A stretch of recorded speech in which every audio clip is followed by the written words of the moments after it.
The UK's food security, which means the proportion of food that they eat which is produced by their own farmers, currently sits at 60%. So if they only ate British food this year, they would have run out on August 9th. It has previously been lower. However, the National Farmers Union is concerned about its countries to become more protectionist over their food and climate change impact supply chains. As a result, despite leaving the EU, they actually imported record amounts of food from Europe last year. £34 billion worth between January and October 22, which was 15% higher than the year before. And when the promised checks come in, the cost of that food for consumers will doubtless increase. While the government says the delay is to prevent inflation, some farmers think it's actually because the government is worried about running out of food. That's why we have the fifth delay now. If they apply checks for EU imports, more EU exporters will also give up exporting their much-loved produce to the UK. And that's far from taking back control, and they are opening themselves up to anybody buying low-quality meat at the market with this. They've delayed these food import checks because they are inflationary, but also because it will affect supply. If they put the checks in, all of the EU exporters will have not bothered to send anything there. Clearly, there were some good things about having this kind of alignment with the EU they had. Otherwise, the UK would have brought in the food checks straight away like the EU did. And by delaying this again over inflation, the government is tacitly admitting that Brexit is effectively bad for business. Rishi Sunak could have boldly proclaimed that he was bringing in the food checks so Britain could take back control, but instead he's focusing on the economy, which he's basically admitting is helped by close alignment with the EU. Of course, Brexit has been bad for businesses in the UK in general. Overall, there has been a decline in business investment in the UK since the Brexit referendum in 2016. This is due to a number of factors, including uncertainty about the future trading relationship with the EU, increased costs and bureaucracy, and a shortage of skilled workers. Small businesses have been particularly hard hit by Brexit. They often lack the resources to deal with the increased costs and bureaucracy, and they are more reliant on trade with the EU. And a survey by the British Chambers of Commerce found that half of small businesses are finding it harder to export to the EU. And some sectors have been more affected by Brexit than others, of course. The automotive sector, for example, has been hit hard by the loss of tariff-free trade with the EU. And the food and beverage sector has also been affected by increased costs and bureaucracy. Overall, the impact of Brexit on businesses in the UK has been mixed because some businesses have been adversely affected while others not so much because they didn't trade with the EU, only internally. But the full impact of Brexit is still unknown and will likely take several years to fully assess. But there are some specific challenges that businesses face due to Brexit. As I said, there are increased costs and bureaucracy. Businesses that trade with the EU now face customs declarations, import duties, and other paperwork, and this adds significant costs and delays to the trading process.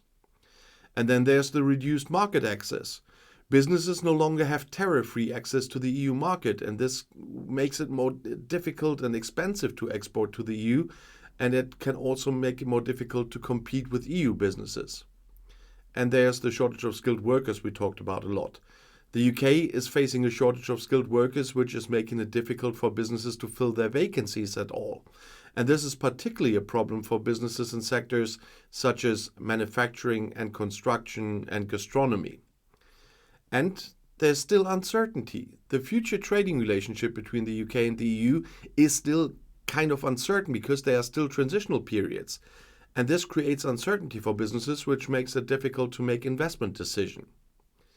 And the full impact of Brexit on businesses in the UK is still unknown. However, it is clear that Brexit has created challenges for businesses, and it is likely to continue to do so for quite a long time to come. 7 years on from the Brexit referendum, more than half of the people in the UK believe because of that it was wrong to leave the EU, and another poll has shown this now. The poll found that 34% still believe that Brexit was the correct decision, based on a survey carried out at the start of June by Delta Poll for the Tony Blair Institute.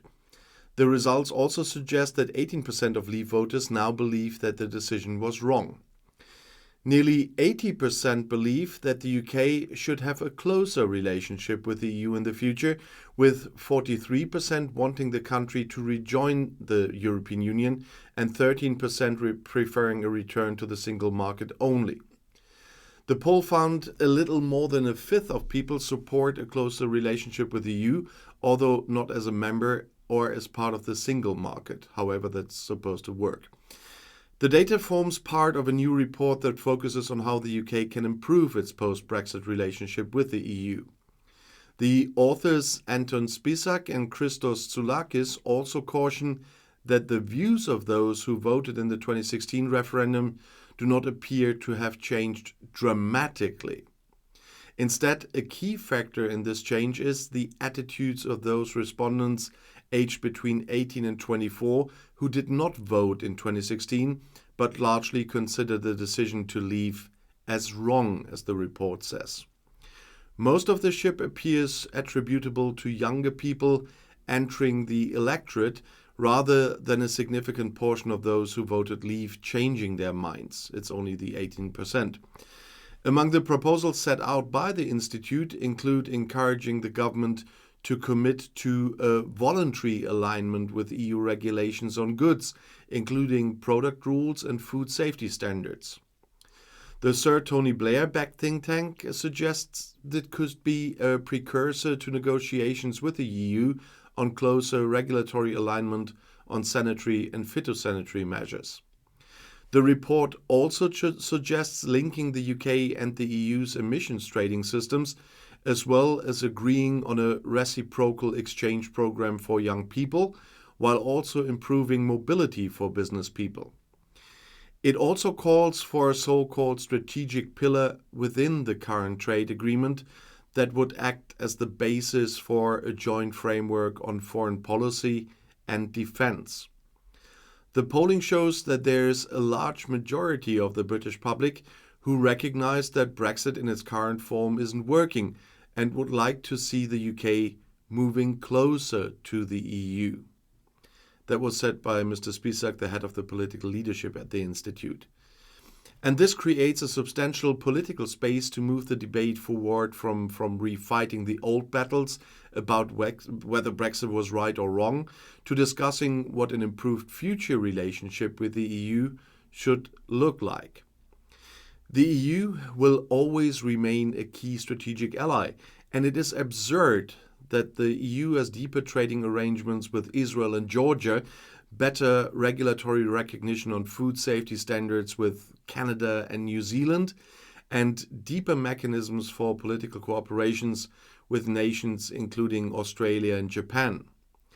Any future British government that wants to improve the relationship with the EU will need a carefully considered strategic plan and make a clear-eyed offer to the other side.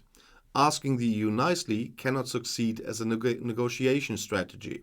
And I know what Brexiteers will now say about the source of the poll, but the numbers from other institutes are not much different to these, even if they have other people asking them. The people of Great Britain voted by a narrow majority to leave the European Union 7 years ago. And at the beginning of 2020, Great Britain left the EU after more than 40 years of membership. And Brexit not only has an impact on the British economy, but also working conditions for tradespeople who want to work in Great Britain have changed.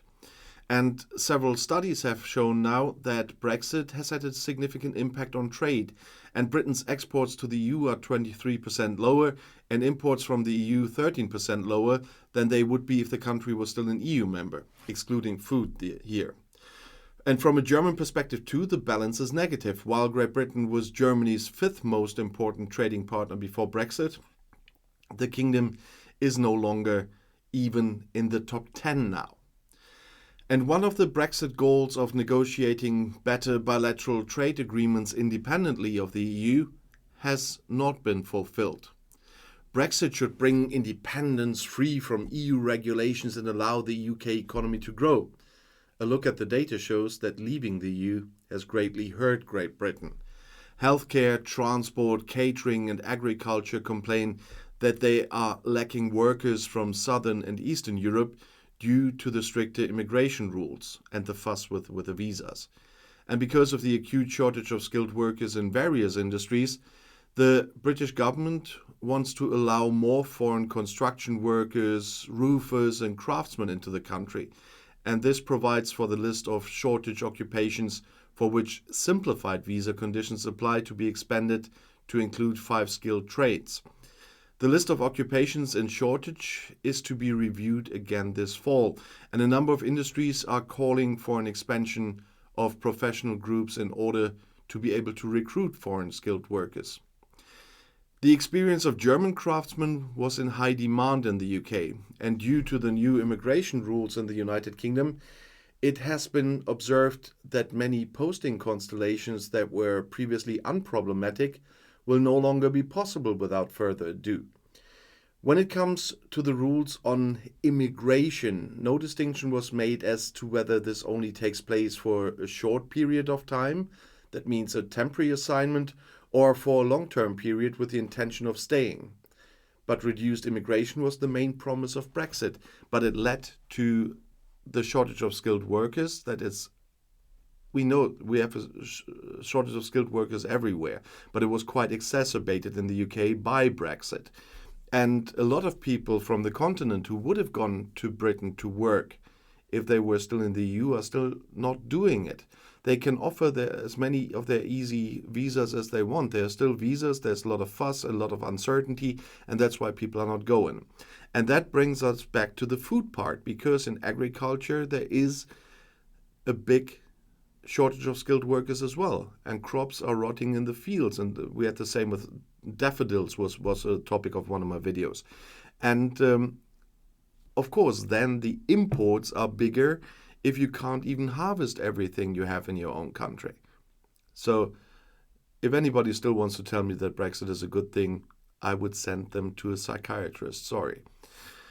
And if you want to know more about Brexit, UK politics, or even the EU, and at noon you will know what I'm talking about, the next video is right here in the end screen. I'll see you there. I'll be back.